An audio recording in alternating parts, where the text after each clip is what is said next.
Do you have the choir music playing in here?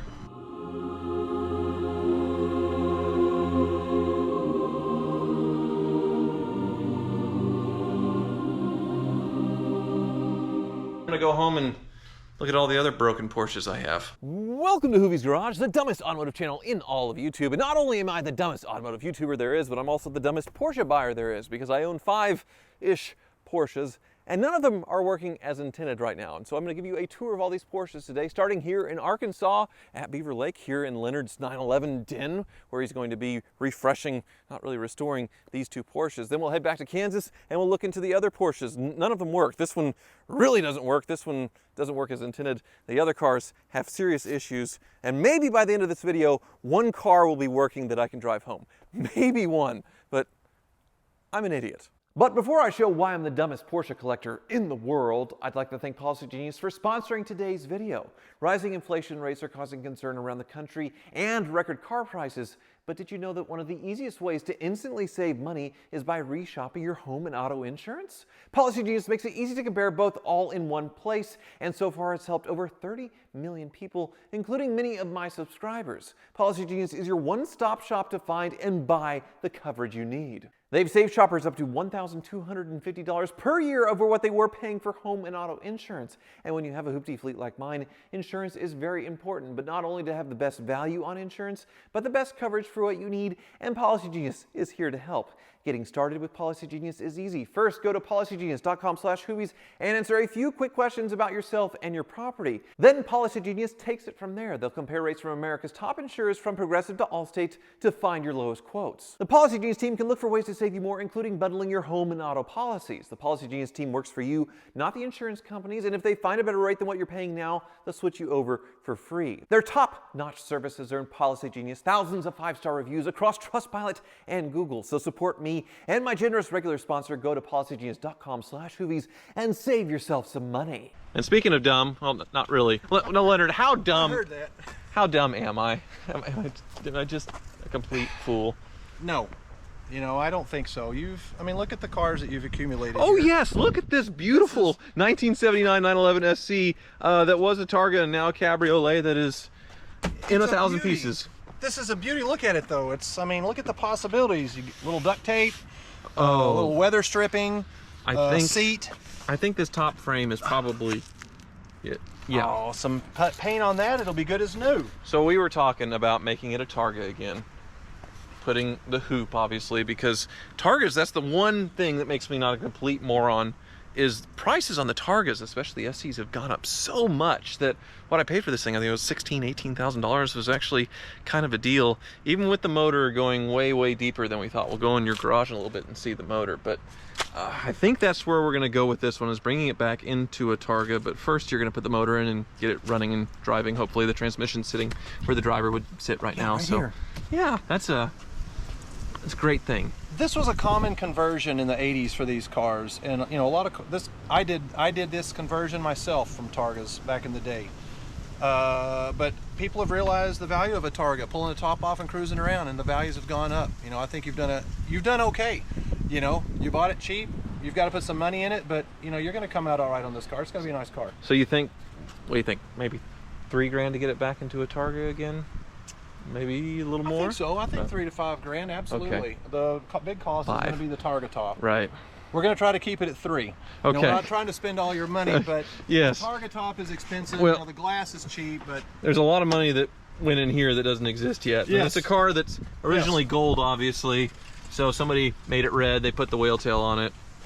It's it'll stay like that. It's going to have this kind of ratty look to it, but I want to make the interior fun. So I'll definitely spend some money, but it'll be a Targa again. It'll look cool. Even though it's the biggest basket case of them all, this is the one that makes me look the least stupid, I think, just from what I paid for it and what I'm doing to it, as opposed to everything else where it's just kind of going downhill like this one. Well, I mean, you've got enough. The money you have in this car, you know, people are going to have in their engine rebuild top end. So I think you've done okay, even if you stumbled into it. This is the big money part here that's missing, but it's going to be ready to go back in. We'll go see it. But this car is a 74 Carrera. This is the original color. It is a real Carrera that somebody, well, you know Rob from previous videos, but somebody for him But somebody before him made it into a race car, and then he decided to put in the turbo motor from a 76 930 turbo. This thing screams. It is awesome. It is very fun, but it is a total mess. Here, let me pop this open again. And that's why it's here with Leonard, because I mean, you see stuff like the wiring here. It's terrifying. The way the car is kind of set up. I guess there's an oil cooler here in the front, and you can see the lines just kind of hanging here. You're looking at this one kind of closely, and I know you're a little put off by it. I'm a little put off by it. This is a great car, though. You know, people think that this is a 73 RS. It's the same car in other countries it was, so people do frown on the 74, but basically this is still a great car. Sure, it doesn't have the mechanical injection on this engine, but from the factory this was a wonderful car. You've upgraded the engine. I mean, you've almost doubled the power of the original engine. I didn't do it. I just bought it that way. Well, but we can do a lot of this royal we stuff where I say, we're going to do this. It's your car now. You're doing it. But yeah, the bumpers need to go. I kind of want to make it look like a period 74 Carrera, but still keep that crazy engine under the hood, make the interior nice, but then keep it kind of ratty, show its character that it was a race car. It was raced at Goodwood at one point, which is just so cool. And you already have a line on a guy to make this all fit into a ducktail, not a whale tail, to make it look stock. But the biggest expense is going to be the transmission, which is super crunchy town. Yeah, the transmission is done. We've given it a test drive. Runs good, shifts in a few of the gears okay, but yeah, it's going to have some help. And we need that limited slip transmission. Yeah. So should we go in and see the engine on old red there? Let's go check it out. Gold and then red, but it's layers. It's flaky. So is this considered the 911 den here? Yes, it is. This is these are all residents of the 911 den. They're different species. Oh, of the 911 den. But then a Porsche guy has a little American muscle. I've seen this one before. It is really cool. Same with the Camaro. I see this is the workshop, eh? Yes, sir. This is the workshop. This is where they get worked on rather than stored, mostly. And this looks like my motor. Yeah, look at that. What do you think? It doesn't look like how it was. That thing sat outside for 20 years, not running. The car actually started with the bad head stud, smoked up the place, and then actually went forward, backwards, stopped. I was very surprised, but it was supposed to be maybe like a $5,000, spruce up, and unfortunately things went quite sideways. Well, we've upgraded a few things. Yeah. And it's going to be nice. So when you're building something cool and a hot rod, nothing adds bling like a new set of carburetors. That is gorgeous. Isn't it? And I kind of like how you just cleaned it up, but left it, still with the character of the car, kind of ratty. So it's going to be a neat look, I think. We do something fun with the interior, but yeah, this engine with the carburetors, you have a few with these. Yeah, so I have PMOs, I have Webers. These are just fun. It's a hot rod. Sure, it's not going to start as great and run perfect when you start it in the cold or hot, but who cares? This is a hot rod, right? Right. That's what's for fun.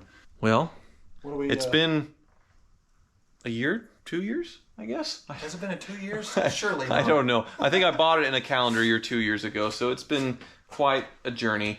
And I know I have both of these cars at the right place to sort them out, because the showroom, if you will, is quite impressive. Can we give them a little peek? Absolutely. Yes, sir. Let's go. Painted Targa bar. This became an option. That's something for you to consider if you want to do the black anodized from the factory, if you want it to be brushed stainless. They usually gave you the complete black trim around the windshield and the Targa bar if you ordered that option. In '79 they were all stainless though, right?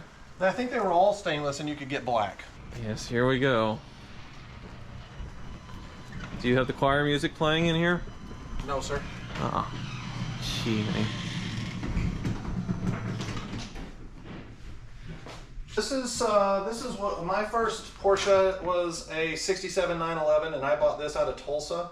This is an original 67 911, which is just a fun little car to drive, 2-liter. Yeah, and we go wide body here. Yeah, this is the 84 930, which has got a 993 3.8 engine in it that we drove before. Yeah. This is a 79 930. It's a 3.4 roof turbo, roof 5-speed, all the roof goodies on this car. This is the Widowmaker, like what you have. And you used to work for Roof 1,000 years ago? I did work down in Dallas for Roof. That was a great time. Had a great time there. This is a 77 911S Targa, which you might want to look at. It also has, you can see the anodized bar from the factory, which is cool. I like it. Yeah, yeah. You know, another option for you, Tyler, is they do sell a zip-out rear window kit that replaces this. Oh, like a soft window? Like a soft window, so that's something to consider as well. I kind of like the glass, though. Oh yeah, it's classic. I hear you. So now that the cars are here, you can really compile a list, and kind of like what the Wizard does, just virtually over the internet, he's going to knock me out of my chair, and then we will proceed. So this is a beautiful place, though. Just with a lake view, you get to work on Porsches. It's the dream, really. Thank you. Well, I guess I'll leave you to it, Leonard. I'm going to go home and look at all the other broken Porsches I have. Oh, come on. It's so stupid. Well, I'm back in my garage and I'll eagerly await Leonard's estimate. But I haven't been that horrible of a car collector, I guess, with some decisions. A lot of these cars have gone way up in value, but it seems like Porsches for me, I'm just a complete idiot. My very first one I still have, the 1999 Porsche 911, that was LS swapped, now has 250,000 miles on it. Unfortunately, that car's not running right. It has like a small misfire and feels a little down on power. Hopefully not a dead cylinder and another dead LS engine. That'll be its fourth motor. I don't think so, but it's not really working right now. I haven't even registered it since I bought it back, so, you know, there it sits. And the other Porsche, well, it's also not really a Porsche. It's this Beck Spider, which looks like a James Dean era Porsche Spider, but it's powered by a Subaru 2.5 liter four-cylinder, all fiberglass body. Absolutely gorgeous, but if you look here, I have only put, the battery's dead, of course. I guess the charger didn't work because the battery's so dead, but I've only put like 200 miles on this car because ever since it was put together, it's had something really wrong with it. That's really not the Wizard's fault. I thought I could just enjoy the car as is and maybe during the wintertime get it fixed, but we're in spring now and I still haven't fixed this car. So it needs to go up to the Wizards and start to get fixed today. We'll go there and he's saying one Porsche that was broken may be fixed. So I have maybe one good Porsche decision. But first we'll get this Beck Spider running and then hit the road. I'll explain what is wrong with it on the way to the Car Wizards. So it was a nearly 2-year wait for me to get this thing, and it is absolutely gorgeous, but it's not right. The biggest letdown has been this Volkswagen transmission, which is pretty loose and sloppy, which is, you know, Volkswagen things. But the problem comes when you downshift, put it in second, it pops out, and then when you put it in fourth, well, it makes another most annoying sound in the world, like the Diablo. Just a horrible whine. There it is. So imagine you've just gotten a car together, you spent a lot of money on, you've waited years for, and you know, it makes that noise. Of course you think, well, I don't want to take it all apart again, I just got it all together, so I thought I could enjoy it and drive it, but this noise meant I never drove it. Now that we have electricity, it's showing 167 miles in 1 year. We need to fix it and give this car another shot. It's so pretty, it's just a total assault on the senses. It's like driving a dentist drill. But anyway, the Wizard will be able to fix it, or at least send it to someone that can. Oh, he's ready. I've been waiting. Hello, Wizard. Get in my wallet. Oh, all right. That is a nice wallet. Yeah, Coach? nice Coach wallet. Wow. Aren't you fancy? All right, well, what's the pound of flesh for today? There you go. Porsche 928. The window, that was an expensive fix. That was my rattle in the door, which was pretty annoying. Yep, some of the guides were really worn out. And then the car would stall intermittently, and then I couldn't restart it because the battery had blown up, which was expensive. Well, $125 to test a battery? We didn't test the battery only. We went through and checked fuses. We put the amp meter on it, checked for draw. Oh. That cost money. Okay. CV axle. Hopefully that goes better than the ML63. Yes, I think it will.